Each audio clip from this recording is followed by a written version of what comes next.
রাজ্যের খবরে নজর দেব। চলতি সপ্তাহেই রাজ্যে আসছে কমিশনের ফুল বেঞ্চ। 8ই মার্চ রাজ্যে কমিশনের ফুল বেঞ্চ। রবিবার সন্ধ্যায় কলকাতায় আসছেন গণেশ কুমার এবং ভোট প্রস্তুতি খতিয়ে দেখছে এই নির্বাচন কমিশনের ফুল বেঞ্চ আসতে চলেছে 8ই মার্চ।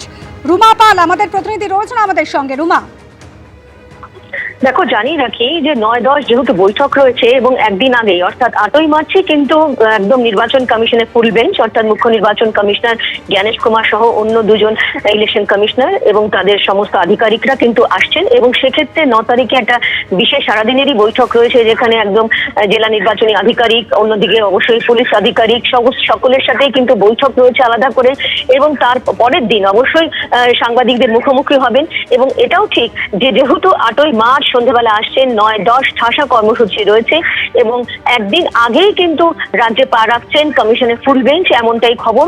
অন্যদিকে রবিবার সন্ধ্যাতেই তারা আসছেন এমনটাও জানা যাচ্ছে।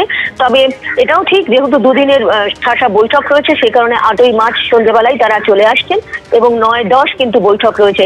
এবং খুব স্বাভাবিক, একদম ফুল বেঞ্চ আসার কয়েকদিনের মধ্যেই কিন্তু একদম ভোটের যে নির্ঘণ্ট সেটা প্রকাশ পায়। এবং সেক্ষেত্রে কবে ভোট সেটা স্পষ্টতই বোঝা যাচ্ছে যে যখন 9-10 তারা বৈঠক করবেন, ফিরে যাওয়ার পর 10 তারিখে ফিরে যাওয়ার পর কয়েকদিনের মধ্যেই কিন্তু ভোট ঘোষণা হয়ে যাবে, এমনটাই কিন্তু কমিশন সূত্রে খবর।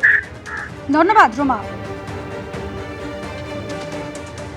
এদিকে ভোটের নির্ঘণ্ট কিন্তু এখনো ঘোষণা হয়নি, তার আগেই রাজ্যে কেন্দ্রীয় বাহিনী। আজ দিকে দিকে কলকাতার একাধিক জায়গায় রুট মার্চ করল কেন্দ্রীয় বাহিনী।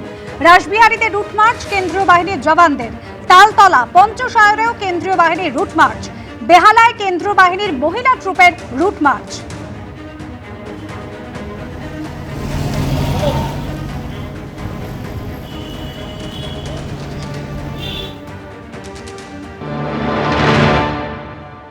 আমরা দাঁড়িয়ে রয়েছি তালতলা থানার অঞ্চলের ঠিক একটি স্কুলের সামনে, রানী রাসমণি হাই স্কুল। এই স্কুলটি হচ্ছে একটি বুথ এবং বুথের সামনেও সেন্ট্রাল ফোর্সের বাহিনীকে নিয়ে কলকাতা পুলিশের তরফ থেকে তালতলা থানার যারা আধিকারিকরা রয়েছেন, অফিসার ইনচার্জ সহ অন্যান্য আধিকারিকরা, তারা বিভিন্ন এলাকায় যেমন রুটমার্চ চালাচ্ছেন, তার সঙ্গে সঙ্গে বুথ যেগুলো রয়েছে, যে বুথে আগামী দিনে নির্বাচনের দিন বা তার আগের দিন ডিপ্লয়মেন্ট হয় এই সেন্ট্রাল ফোর্সের আমরা জানি।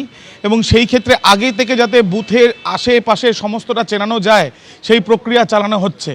এবং তার সঙ্গে সঙ্গে বিভিন্ন জায়গাতে এরিয়া ডমিনেশন থেকে আরম্ভ করে সাধারণ মানুষের সঙ্গে কথা, এবং যাতে কোনো প্রকার অপ্রীতিকর ঘটনা এই নির্বাচন ঘোষণার আগে না ঘটে এবং নির্বাচন ঘোষণার পরেও যাতে এই বিষয়টা এলাকাকে চিনতে পারে সেন্ট্রাল ফোর্সের বাহিনী, সেই বিষয়টাকে নিশ্চিত করার জন্য একেবারে একটা বুথের সামনে নিয়ে আসা হয়েছে সেন্ট্রাল ফোর্সের বাহিনীকে।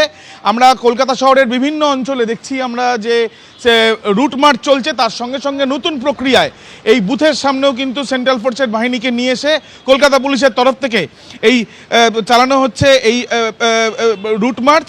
এবং তার সাথে সাথে এলাকাকে চেনানোর যে প্রক্রিয়া, সেই প্রক্রিয়া চালানো হচ্ছে পুলিশের তরফ থেকে, সেই ছবিটাই আমরা দেখতে পাচ্ছি। সব মিলিয়ে নির্বাচনের দিনক্ষণ ঘোষণা না হলেও তার আগেই যাতে শান্তি শৃঙ্খলা বজায় থাকে, তার জন্য নির্বাচন কমিশনের যে নির্দেশ, সেই নির্দেশ অনুযায়ী সেন্ট্রাল ফোর্সকে নিয়ে রুট মার্চের সঙ্গে সঙ্গে বুথ পরিদর্শন সেটাও কিন্তু করানো হচ্ছে। ক্যামেরায় স্বপন মজুমদারের সাথে আবির দত্ত, এবিপি আনন্দ, কলকাতা। এবিপি আনন্দ, এগিয়ে থাকে, এগিয়ে রাখে।